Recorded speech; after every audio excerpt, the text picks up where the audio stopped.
Pacific Waves Television presents Minds of Truth program, a program that looks forward to revealing the mysteries in the scriptures so that the wisdom of God can be known to people. Hallelujah, hallelujah. Blessed be the name of the living God. Glory be to the Lamb of God. Glory be to the Holy Spirit. Glory be to the Holy Trinity of God, who was and who is today, and we shall be this without an end. Bwana Yesu apewe sifa. I want to welcome you, beloved brethren. This is another Tuesday that the Lord God Almighty have made it possible for us to be back on Pacific Wave TV on a program called The Minds of Truth.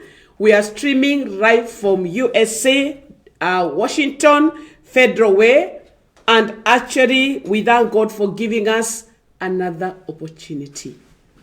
You're most welcome in the name that is above every other name, the name of our Lord and Savior Jesus Christ. And I'm honored to have you, all of you online, and I'm thank God for your presence. You have been such a blessing to me and even to this TV. Let us pray. Father, in the name that is above every other name, the name of our Lord and Savior Jesus Christ, we bow down before your able presence. We give you honor and we give you all glory because of allowing us to be product of this second week of the month of July 2023. And Jehovah God, we are product of your grace. Your amazing grace, Lord, has seen us this far. You have fought all our battles, King of glory. You have redeemed us. You have saved us. You have secured us. You have given us the privilege to be called your children this morning. Thank you for your amazing grace. Thank you for your never-ending mercy. Thank you, Lord, for your forgiveness. Thank you for covering our sins, oh Lord, that are so many that weigh on us every time. Thank you for making us whole, Lord Jesus. We humble ourselves extremely. Who are we, minus you, Lord? What can we do without you, Holy Spirit of God? You teach us the hidden things of the kingdom. And even this morning, we are somewhere relying on you, that you may use me as a vessel worth of honor, vessel worth of being used. Lord, as you use my ribs, I do pray that you may take over my meditation, that all of them will be aligned to your will this morning. Lord, I submit and I yield. I pray that you may use me, Lord, that I may be a blessing to your children. As we break down your word, mighty everlasting Father, to portions that are consumable by the young in faith, and at the level that each one of us has grown in faith, mighty everlasting Father, I pray that God Almighty may serve us, that He may leave this table well fed of thee and have benefited.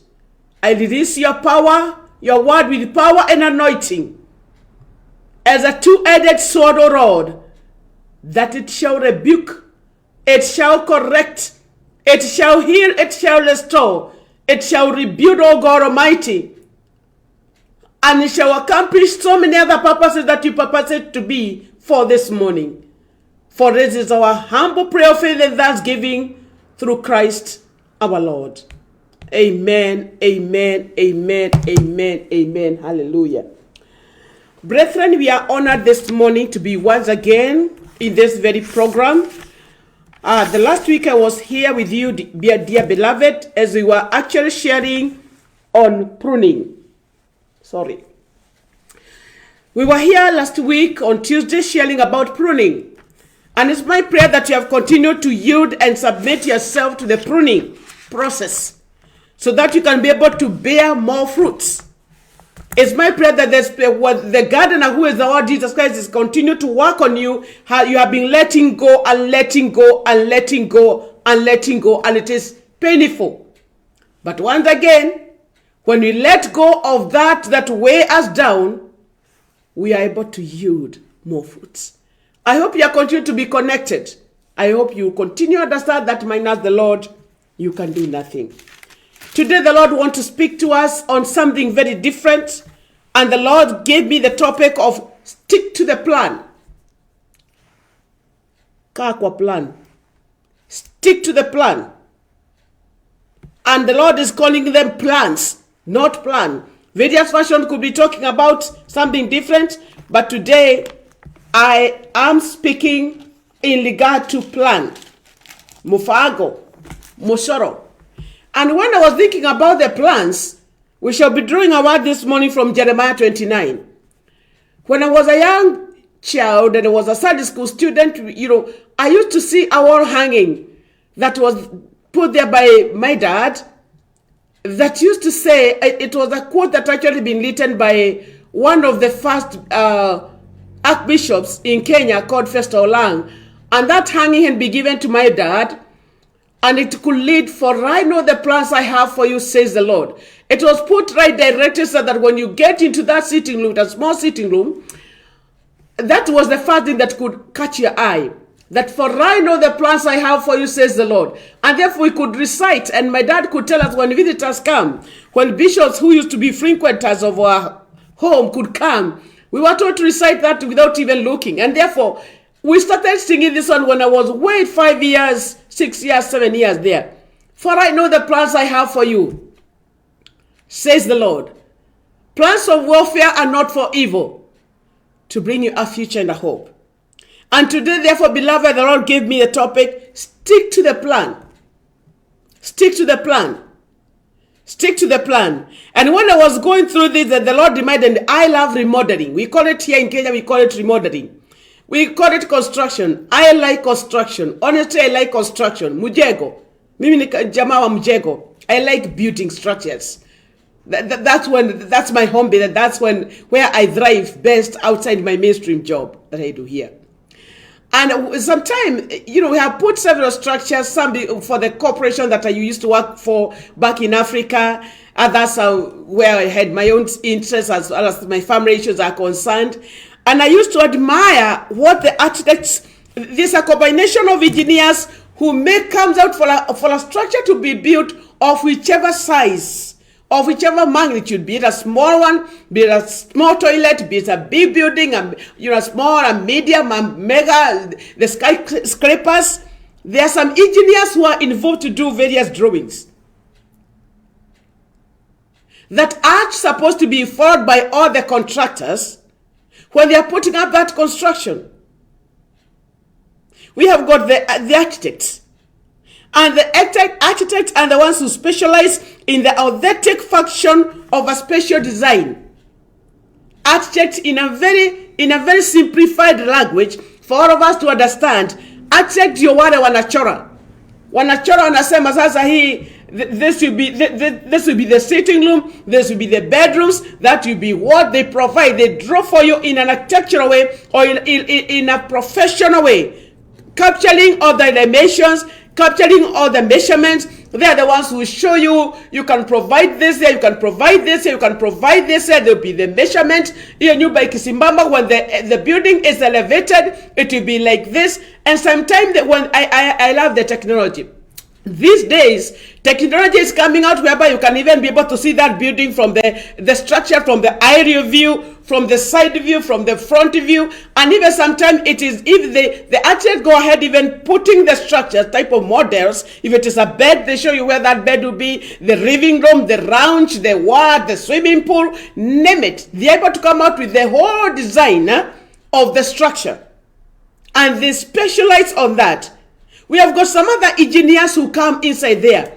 A building is never a complete building until there is the electrical works. The electrical engineer comes in and they give you all the pipings, the provision, the sockets, and what have you. If there's any power supply that will be done to that building and where the power will be sourced from, those are the engineers, the electrical engineers. And they don't work minus the structure, the design that was done by the architects. So they come in, they're given the drawings by the architects, and they're able now to fitting the electrical works, that are supposed to accompany that building. So they work with what? They get the drawings from the architect, and they fitting the electrical works inside that drawings. And where they have got a question, where they feel like this one may not really work, they consult. So they work as a team. There's the mechanical team, the mechanical engineers, who come and works on maybe the drainage. I mean, with all due respect, I submit to all the engineers, but I'm going to simplify this for the understanding of everybody, because if I go technical, we might not be able to understand, and I want us to understand clearly. So I'll be very simple when I try to explain this. The mechanical engineers are the team that deals with the drainage. The waste, where will the waste, how will the waste system be? How will be the water system in the building be? And they specialize so much on that area to ensure, and they don't work outside the plan that was done by the architect.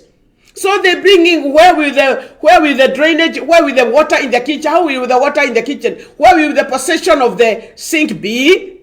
Now that the architect provided where the sink will be, so how will the water be drained? How will those pipes connect with the other pipes? How will they drain all the way to the sewer? They specialize on that. And where they have got a concern, they consult. And therefore they make all the provisions, the floor traps, the what, name it. That is their area of specialization. I'm speaking in a very simplified way. And there are the engineers who also deal, the structural engineers who deal with the what? With the tumors, the bars, the iron works, to ensure that the light talk about the light tumors are used. You understand what I mean? The right metalworks are actually done. If you may call it like that, I'm just trying to simplify this for everybody to understand. They are the ones who know which gauge of the bars, the iron bars will be put there, maybe iron bars or whichever they are going to put. So for any structure to stand on the columns and what have you, all that they specialize on that particular area. And sometimes when some of these standards are compromised, they are the ones who make sure that that work is not compromised, to deal with the bars, the iron bars, and what have you. That area. I don't want to go so much to the detail that, because that is not my area of specialization. But all these engineers work in harmony. There are so many factors that they consider. There is the factors of the environment. This structure, we are putting it where? Is it a place that is hit by thunderstorms and what have you? They might know much about the environment, about the climate, the telecommunication, the security, and other technologies. All these engineers work in harmony, and they work within the confines of the architectural drawings that were done by the architect.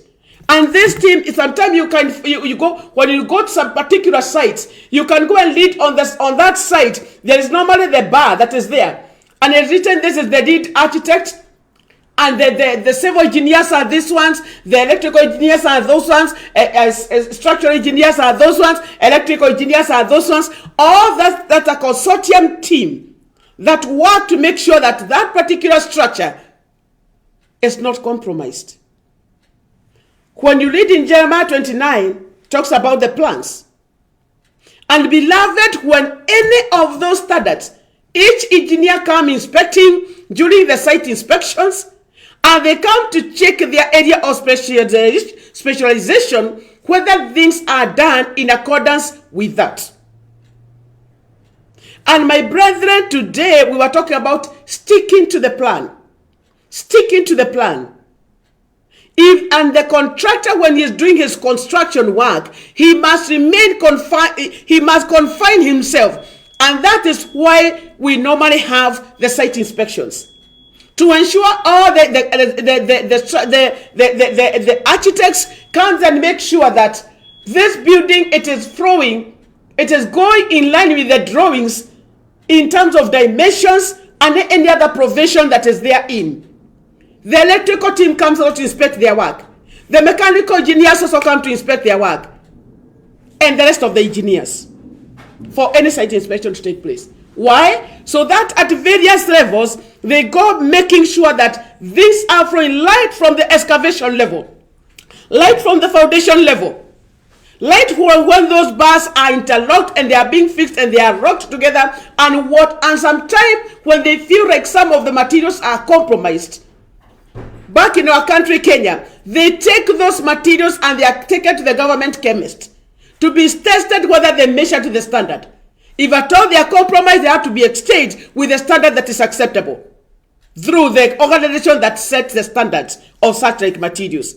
Beloved, if everything goes in line, it is being inspected, and the inspection notes are being followed, it will make sure that that building finally, because there's being done site inspection where need to be changed and demolished, it is done at the right time, and the contractor, the professional contractor who is hired, those skyscraper, the foundation is done correctly, and therefore the skyscraper go all the way to whichever floor, because the plan is being followed, and the building is constructed properly.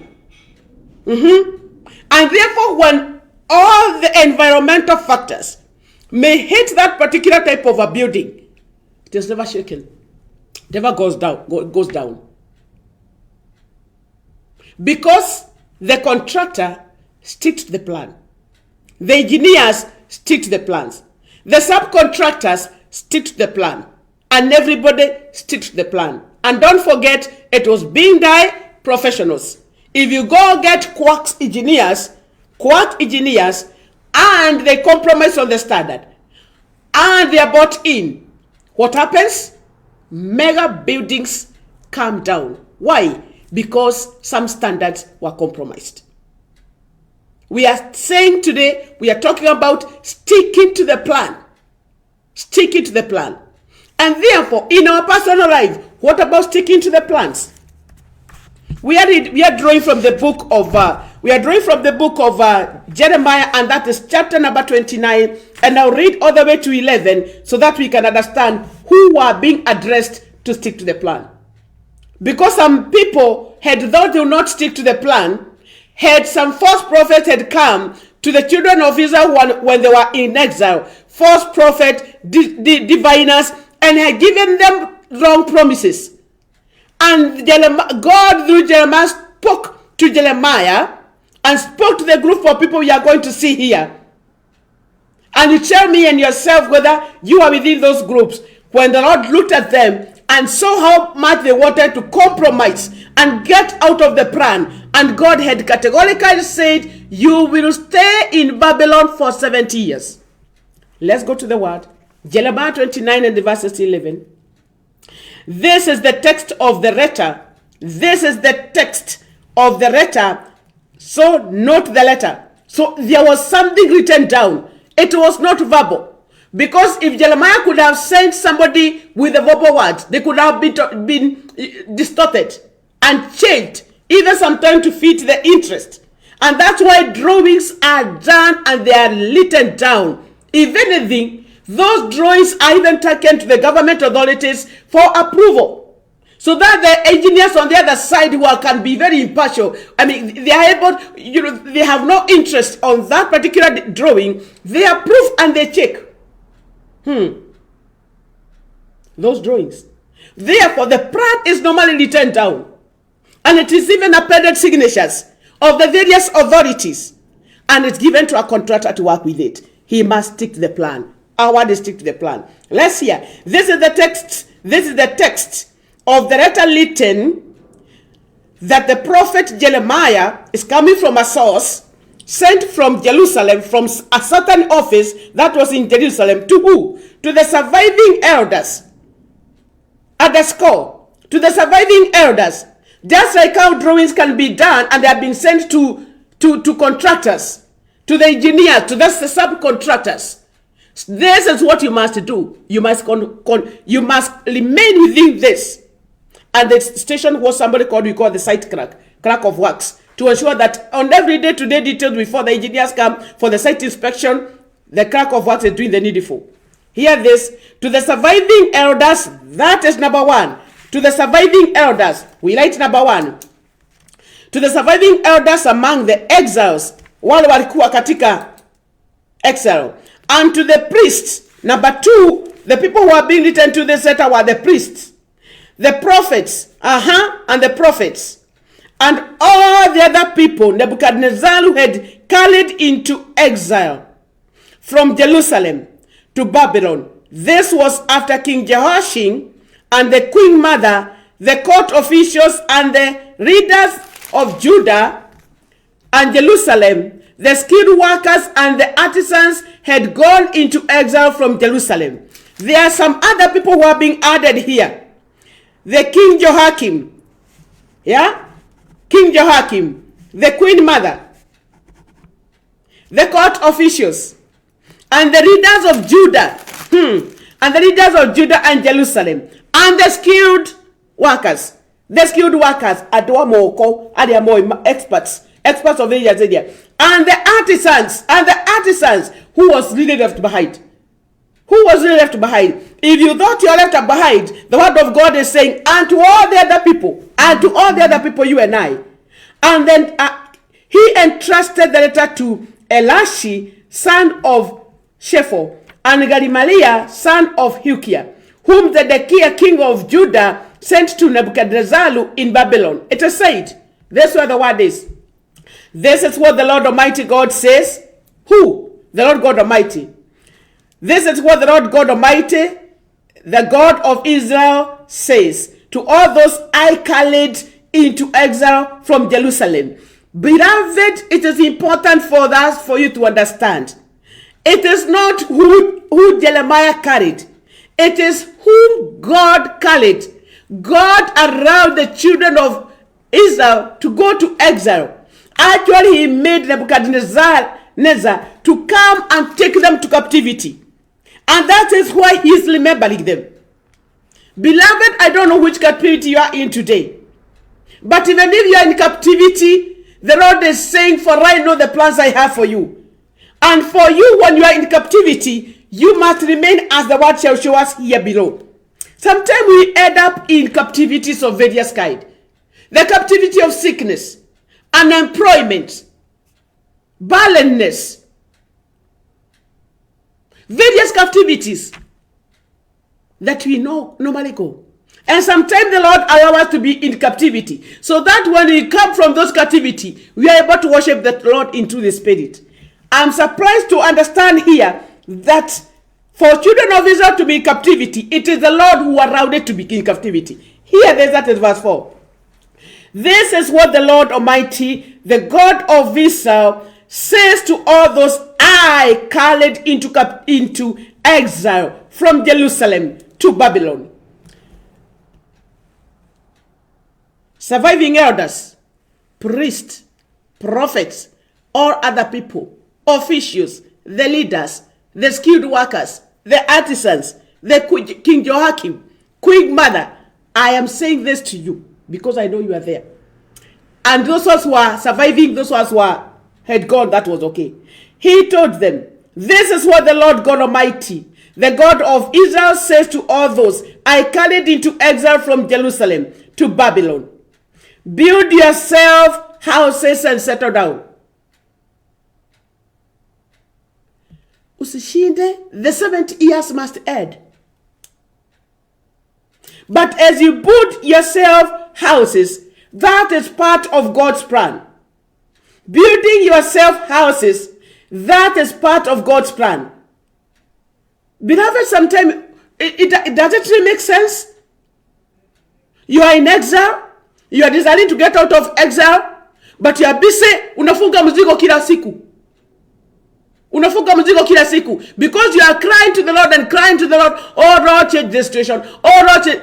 Actually building yourself houses and settling down is saying, relax. Tulia, relax. Actually relax. It's telling them, tone down. You have got more times to stay there. Because God has got a plan. You have got more time to stay there. Because people who are being told, build houses and settle down. Please Please build yourself houses and settle down. Plant gardens and eat what they produce. It is important for you to understand, my brother, my sister, that when the Lord says plant gardens, there is a time of tilling, planting, weeding, spraying the pesticide, doing what, and it's important for you to know for some of the vines, they take 7 years. So you must wait for, actually God was telling them, relax. What kushinda ukipigana? Because the 70 years must relax, wait upon God. He told them gardens and eat what they produce. Actually, number 3, marry and have sons. Hey, daughters who are waiting. At we are waiting. Jerusalem. No. Marry and have sons and daughters. Find wives for your sons and give your daughters in for marriage, so that they too may have sons and daughters. Increase in numbers there, do not decrease. Also seek the peace and the prosperity of the city. Give your daughters for marriage. Let your sons marry. He even told them to increase, don't decrease. Also seek peace seek peace and prosperity of the city which I have called, the I is coming again. Beloved, sometimes it does not make sense. How can I be in captivity? How can I be suffering? How can I be in pain? How can I be going through bereavement of losing a dear one? And you're telling me to settle in that, because what the Lord is saying this, when you look at the whole part, that portion, God is telling people like, acheni kujisubua. There is a song that says, kuhangaika na mahangaiko na shughuli za kila siku zimewafanya wanadamu wamsahau Mungu wao. Kuhangaika na mahangaiko. My sister, my brother, in whichever type of captivity you could be in this morning, the Lord is saying, for I have a plan I have for you. Stick to that plan. Wait upon God. Rest the case. Relax. And wait upon God like David. David said, I waited upon the Lord patiently. If you see these people who are being told to do this, watu walikuwa wamekataa kujenga manyumba, build yourself houses and settle down. When God was telling them that, it means that they had refused to build houses. They were still in the tent, thinking that they are going back to Jerusalem like tomorrow. Lord told them, okay, stop staying in those tents. Please build your houses. The Lord is telling them, in a nutshell, the Lord is telling them to accept. Who? The surviving elders, the priests, the prophets, all the other people, the officials, the leaders, the skilled, the artisans, and everybody else. Stop staying in tent houses. Be contented, because I, the Lord, knows the plans I have for you. And even if you bother me, even if you bug me, even if you do what, my plan must come to pass. What is this that you are going through, my sister, my brother? What is this that you are going through, a surviving elder? What is that you are going through, a priest, a prophet, an official, a leader, any other person in the community? What is that you are going through? The Lord says, for I know the plans I have for you. And I like the way the Lord is analyzing this. This letter is so clear. If you don't belong here, you belong here. If you don't belong here, you belong here. If you don't belong here, you belong here. And if you don't belong in all of them, you are among all the other people. Don't hold on for your daughter for marriage. Give her out. In a scenario where there is marriages going on, in a scenario whereby people are planting trees and waiting for them to give for the youths, in a scenario whereby people are constructing houses, utakiri modu akanyoba atakuvaganya kameikara. Utakiri modu nagana ga mwetu akiakahike na mori akahikanie. Ataiwatera mwanakasho ne kumushara na motwe. So in a nutshell, the Lord was trying to tell the remnants, the survivors who are there actually, who are living by that time, settle down, relax. That's the case. Settle, relax. Let it go. Don't continue fighting. And the Lord says down there, also seek peace and prosperity of the city which I have carried you into exile. Pray to the Lord for it.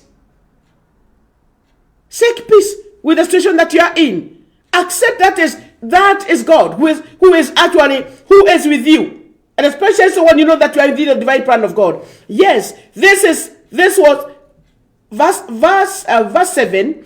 Pray for the Lord for it, because if it prospers, you too will prosper. Yes, this is what the Lord Almighty, the God of Israel says. Do not let the prophets and diviners among you deceive you. Do not listen to the dreams do not listen to the dreams you encourage them to have.